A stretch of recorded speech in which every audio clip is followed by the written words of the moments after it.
đừng tiếc cái thân, mà cũng đừng tiếc cha mẹ bạn bè, đừng tiếc cái cảnh hiện tại của mình, đừng tiếc cái kiếp làm người này.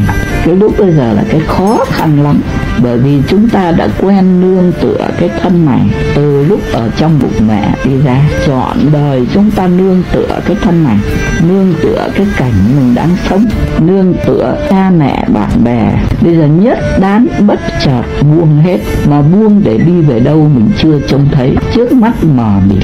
Cho nên đó là một cái mối sợ lớn, lúc này phải có cái chỗ hướng về. Thế cho nên lúc bình thường mình phải đọc những các sách về tịnh độ để huân tập cái tâm nó có một cái chỗ mong, cái hướng phương nó đi tới, và nó tin chắc cái chỗ ấy.